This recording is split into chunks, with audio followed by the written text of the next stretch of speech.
اللہ تعالیٰ نے ایسا سچا اور سچا عقیدہ عطا کیا، اس کے اندر اللہ ان لوگوں کے دلوں میں اللہ کا بھی ادب ہے، صحابہ کرام کا بھی ادب ہے، اور اہل بیت کرام کا بھی ادب ہے، اور شہداء کا بھی ادب ہے، اور اولیاء کرام کا بھی ادب ہے۔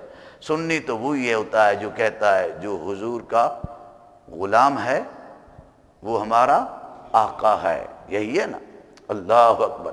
ہم تو نسبت والے ہیں، کتنا ادب کرتے ہیں، جس چیز کی نسبت حضور کے ساتھ ہو جائے ہم اس پر بھی مر مٹ جاتے ہیں، سبحان۔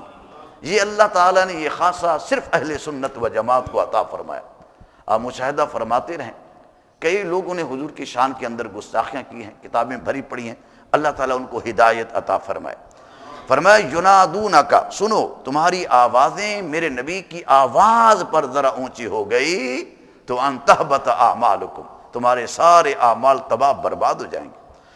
اور پھر اللہ تعالیٰ نے اسی سورۃ حجرات میں صرف آپ کو قرآن پڑھ رہا ہوں، ترجمہ لفظ بلفظ کر رہا ہوں، تفسیر نہیں کر رہا، آپ اٹھ کر ترجمہ اٹھا کر دیکھ لیا کریں کبھی۔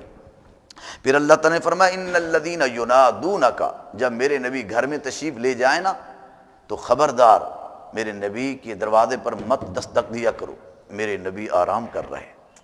ان الذین ینادونک من وراء الحجرات، جنہوں نے میرے نبی کے حجرے کے باہر آ کر کہا یا رسول اللہ باہر تشریف لائیے، یا دروازے پر زور سے دستک دی، میرا رب فرماتا ہے اکثرہم لا یعقلون، وہ اکثر بے وقوف ہیں، بے عقل ہیں، ان کو عقل ہی نہیں۔ اگر عقل ہوتی تو میرے نبی کا ادب کرتے، میرے نبی کے دروازے کا ادب کرتے، ذات مصطفیٰ کا ادب کرتے۔ وَلَوْ أَنَّهُمْ صَبَرُوا حَتَّى تَخْرُجَ إِلَيْهِمْ، ایسا مت کیا کرو، اگر میرے نبی اندر تشریف لے جائیں تو دروازہ مت کھٹکایا کرو، آواز مت دیا کرو، وہاں صحن میں بیٹھ کر میرے نبی کا انتظار کیا کرو، سبحان۔ وَلَوْ أَنَّهُمْ صَبَرُوا حَتَّى تَخْرُجَ إِلَيْهِمْ، اگر وہ لوگ صبر کرتے یہاں تک میرے نبی خود تشریف لاتے، لَكَانَ خَيْرًا لَهُمْ، یہ بات ان کے لیے بہتر تھی۔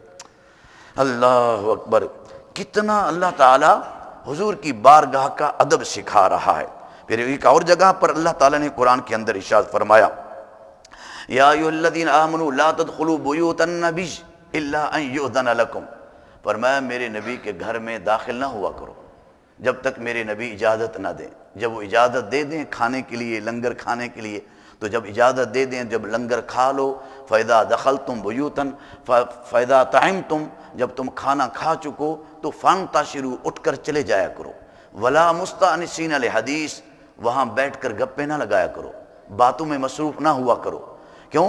إِنَّ ذَلِكُمْ كَانَ يُؤْذِي النَّبِيَّ فَيَسْتَحْيِي، اللہ اکبر، کیونکہ تمہارا دیر تک بیٹھے رہنا، آپس میں باتیں کرتے رہنا، یہ میرے نبی کو تکلیف دیتا ہے، اور میرا نبی تم سے حیا کرتا ہے۔ واہ واہ، میرے نبی کو شرم آتی ہے۔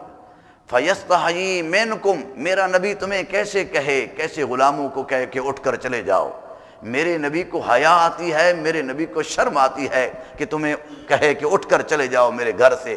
لیکن سن لو واللہ لا یستحیی من الحق، اللہ حق بات کہنے سے شرماتا نہیں ہے، میں تمہیں رب ہو کر ادب مصطفیٰ سکھا رہا ہوں۔ کیا بات ہے، کیا بات ہے، سبحان اللہ سبحان اللہ سبحان اللہ، کیا بات ہے۔ ادب بہت بڑی چیز ہے۔ اس کے ضمن میں آپ کو سمجھا دوں، یہ ادب بارگاہ مصطفیٰ کا ادب سکھایا جا رہا ہے تو اللہ تعالیٰ ڈپٹی بھی تو لگا سکتا تھا نا۔ اللہ تعالیٰ ادب مصطفیٰ کی کسی صحابی کی ڈپٹی لگا سکتا تھا، حضرت ابوبکر صدیق کی، حضرت عمر کی، حضرت عثمان کی، حضرت علی کی، کہ اور خود میرے نبی تو بھی آپ کہہ سکتے تھے، ڈپٹی لگا سکتے تھے۔ لیکن یہ بارگاہ مصطفیٰ کے ادب کا معاملہ ہے، اللہ تعالیٰ نے کسی صحابی پر نہیں چھوڑا، ساری کائنات کا خالق مالک رب ہو کر خود قرآن میں بیان کر رہا ہے کہ یوں میرے نبی کا ادب کیا کرو۔ معاملہ دنیا کے اندر ہوتا ہے، کوئی ایک سیکٹری ہوتا ہے، سیکٹری جو ہے نا وہ وزیر اعظم کا سیکٹری ہوتا ہے، گورنر کا سیکٹری ہوتا ہے، بڑوں کا کوئی سیکٹری ہوتا ہے، وہ نیچے سکھاتا ہے کہ بھی اب صاحب کو ملنا ہے تو کیسے ملنا ہے، یہ آداب ہے ملنے کے، ہمیشہ چھوٹا بڑا کا ادب سکھاتا ہے۔ ایسے نا بادشاہ وزیر اعظم کا ادب جو ہے نا وہ اس کے نیچے جو وزیر اعلیٰ ہوگا وہ سکھائے گا، وزیر اعلیٰ کا کوئی سیکٹری ہوگا وہ وزیر اعلیٰ کے آداب سکھائے گا، چھوٹا ہمیشہ بڑے کے آداب سکھاتا ہے، مگر میں قربان جاؤں اپنے نبی کے مقام پر یہاں ساری کائنات کا خالق مالک رب ہو کر نبی کا ادب سکھا رہا ہے۔ سبحان سبحان۔ حضرت موسیٰ علیہ السلام کا زمانہ ہے، میں اس لیے گفتگو کا انتخاب کیا کہ ہم بے ادبی سے بچ جائیں، ہم بے ادبی سے بچ جائیں۔ جو سنی ہوتا ہے گناہ گار ضرور ہوتا ہے، کوتاہیاں ضرور ہوتی ہیں، لیکن بے ادب گستاخ نہیں ہوتا، حقیقت ہے ان کی گھٹی کے اندر ادب ہوتا ہے۔ تو میں نے کہا مزید تھوڑا سا اور رنگ چڑھ جائے، مزید تھوڑا سا اور رنگ چڑھ جائے۔ سبحان۔ موسیٰ علیہ السلام کے زمانے کے اندر ایک شخص نے 100 سال تک گناہ کیے، 100 سال تک گناہ کرتا رہا، اور ایک دن تورات کھولی، تورات کھول کے کر پڑھتا رہا، پڑھتے ہوئے تورات کے پڑھتے دوران نام محمد آ گیا۔ سبحان۔ بس نام محمد جب آیا محبت نے جوش مارا، اس نے کتاب تورات کو اٹھایا، از راہ محبت اور ادب اس نے نام محمد کو چوم لیا۔ سبحان۔ نام محمد کو اس نے چوم لیا۔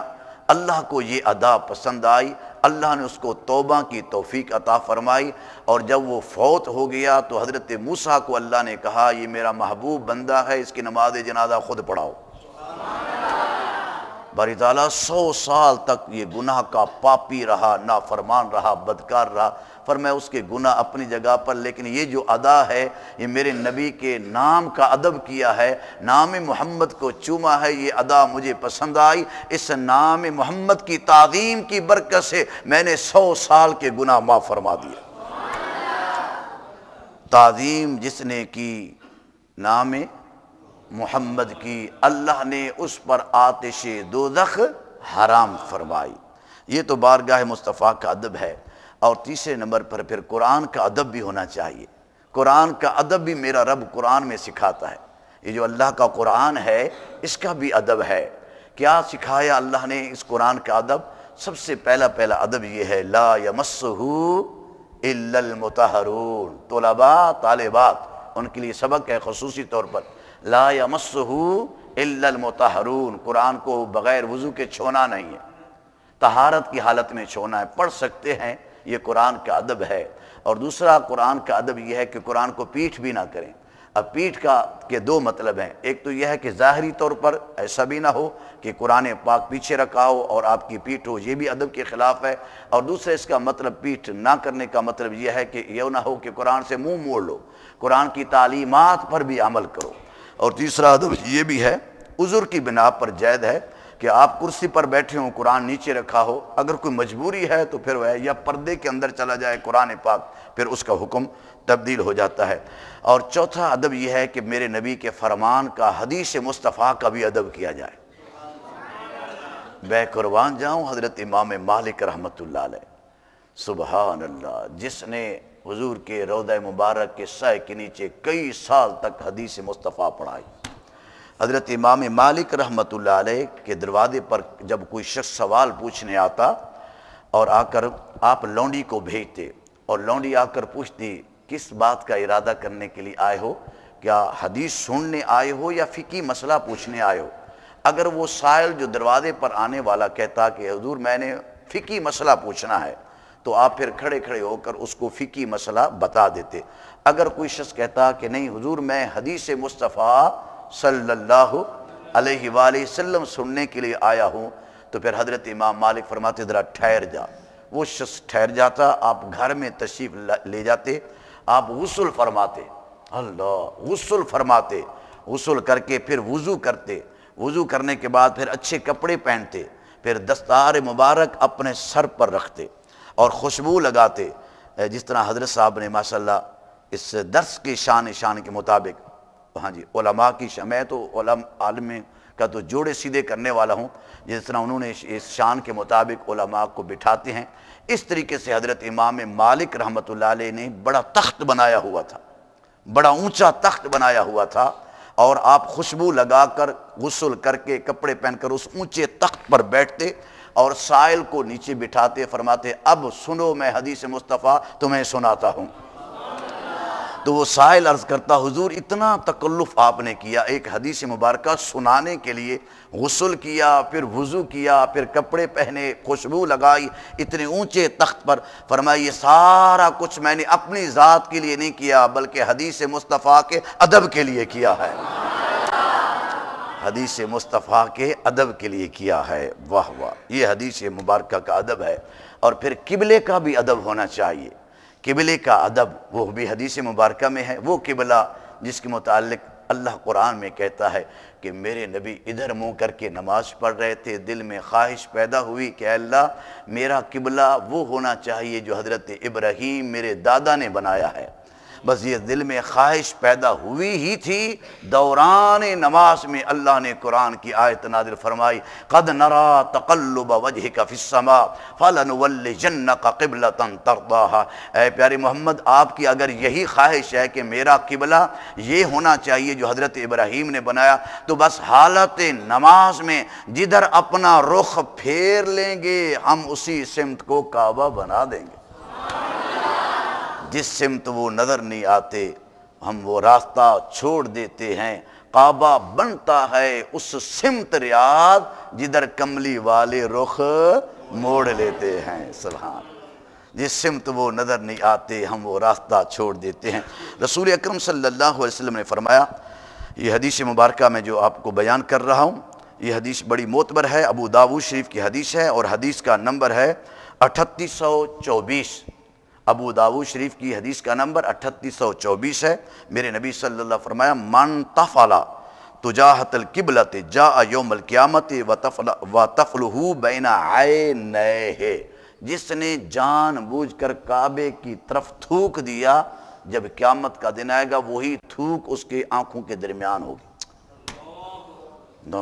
دادا فرمایا اتنا قبلے کا ادب ہے، اتنا کعبے کی سمت کا ادب ہے۔ یہ حدیث ہے، ایک قوم کے امام نے قبلے کی طرف تھوک دیا تھا تو انہوں نے رسول اکرم صلی اللہ علیہ وسلم کی خدمت میں آئے تو آقا دو جہاں نے اس قوم کو اس امام کے پیچھے نماز پڑھنے سے منع کر دیا، روک دیا۔ وہ شخص حضور کی بارگاہ میں آیا، میرے آقا دو جہاں کی بارگاہ میں کہ یا رسول اللہ یہ میری قوم میرے پیچھے نماز نہیں پڑھتی۔ فرمایا تو نے اللہ کو بھی تکلیف دی ہے اور اس کے رسول کو بھی تکلیف دی ہے۔ تو دوستو کعبے کا ادب، کعبے کا بھی ادب ہونا چاہیے۔ امام احمد رحمۃ اللہ علیہ ادب سے بڑا مقام ملتا ہے، حقیقت ہے۔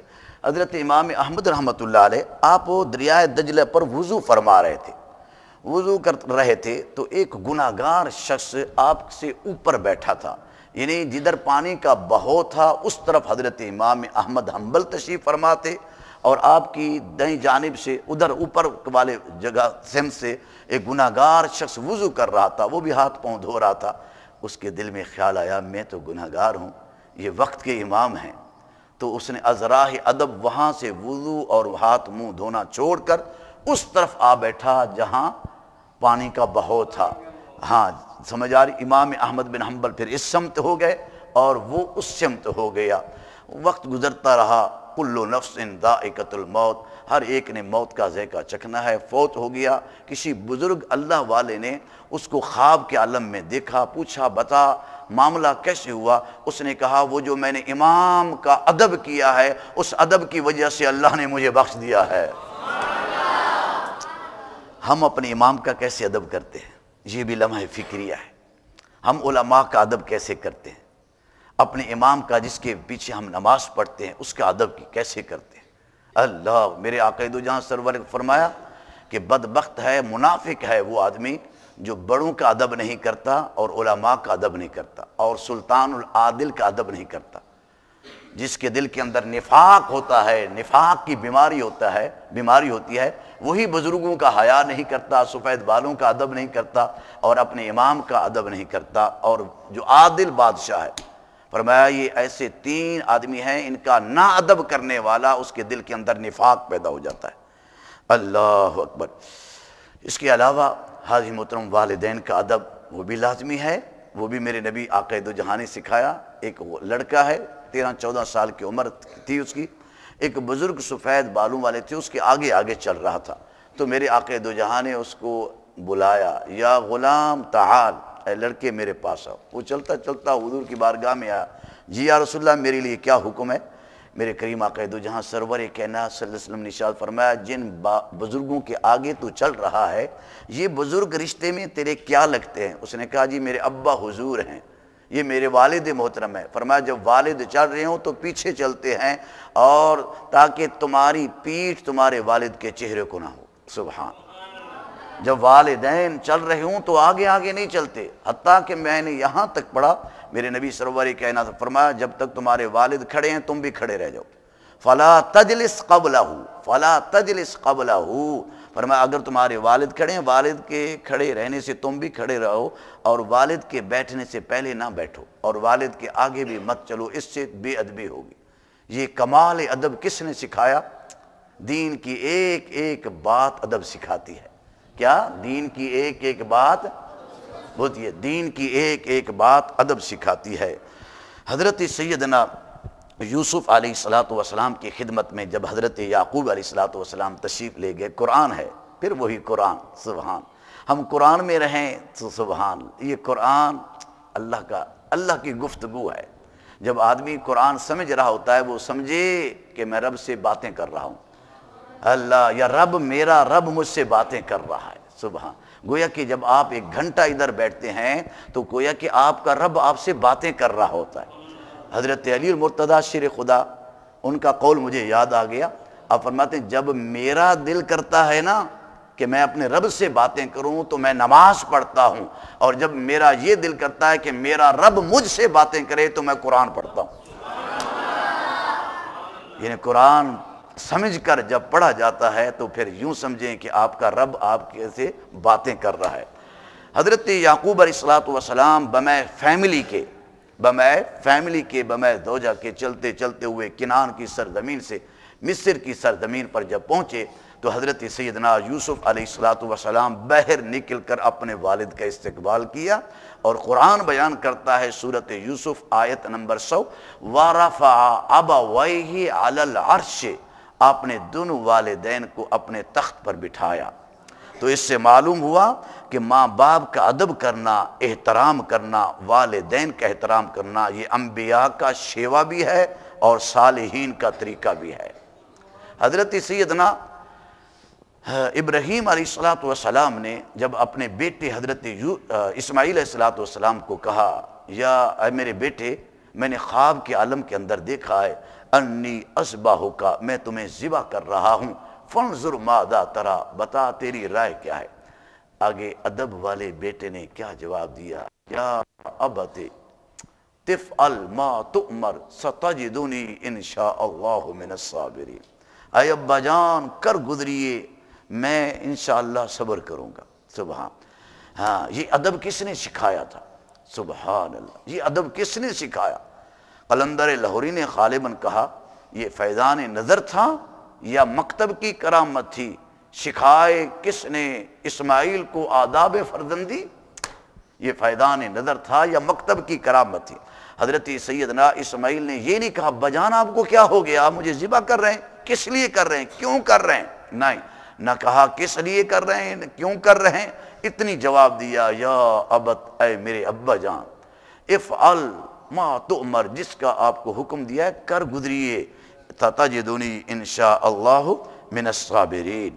امام شافعی رحمۃ اللہ علیہ بیان فرماتے ہیں علم اور ادب کا جو معاملہ ہے وہ نمک اور آٹے کے، علم اور ادب کو جو معاملہ ہے اس کی مناسبت ایسی ہونی چاہیے جس طرح نمک اور آٹا ہے، یعنی جو علم ہے وہ آٹے کے برابر ہونا چاہیے، جو علم ہے، جو ادب ہے وہ آٹے کے برابر ہونا چاہیے، اور جو علم ہے وہ نمک کے برابر ہونا چاہیے۔ سبحان، یعنی علم تھوڑا ہو ادب زیادہ ہو تو انسان باکمال بن جاتا ہے۔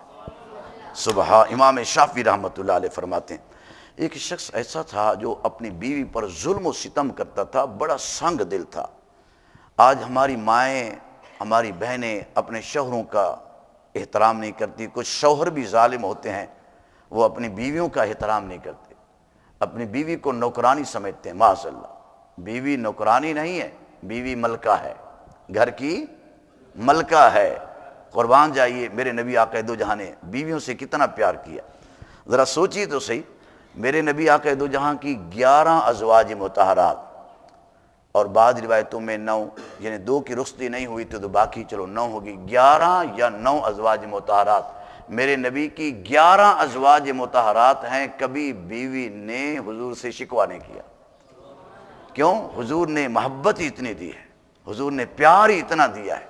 ایک دن میرے نبی آقا دو جہاں تشریف فرماتے, حضرت عائشہ صدیقہ نے بڑی بوٹی تھی تو اس سے آپ نے تھوڑا سا گوشت نوچا, تو میرے آقا دو جہاں سرور کائنات صلی اللہ علیہ وسلم فرمایا, اے عائشہ تو نے اپنے ہونٹ کہاں رکھے؟ سبحان اللہ, اپنے ہونٹ تو نے کہاں رکھے؟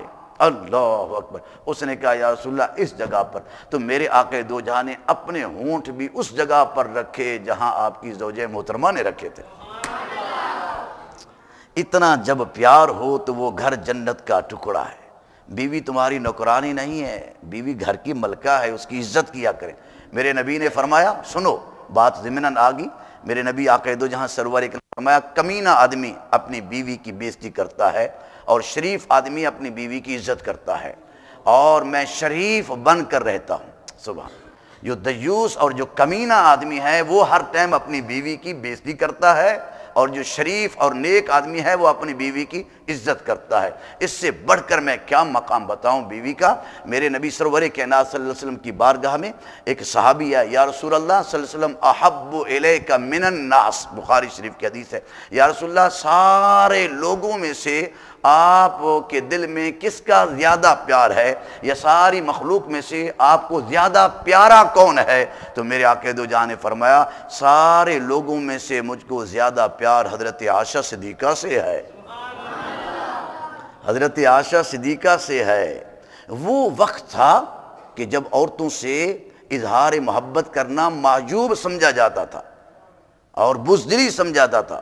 زمانہ جاہلیت کے اندر بیوی سے محبت کا اظہار کرنا معیوب سمجھا جاتا تھا. تو بیوی سے پیار کرتا ہے. تو میرے آقا دو جہاں نے اس رسم کبیحہ کے خاتمے کے لیے سارے صحابہ کرام کے سامنے کہا, فرمایا ساری مخلوق سے مجھ سے بڑھ کر مجھے حضرت عائشہ سے پیار ہے.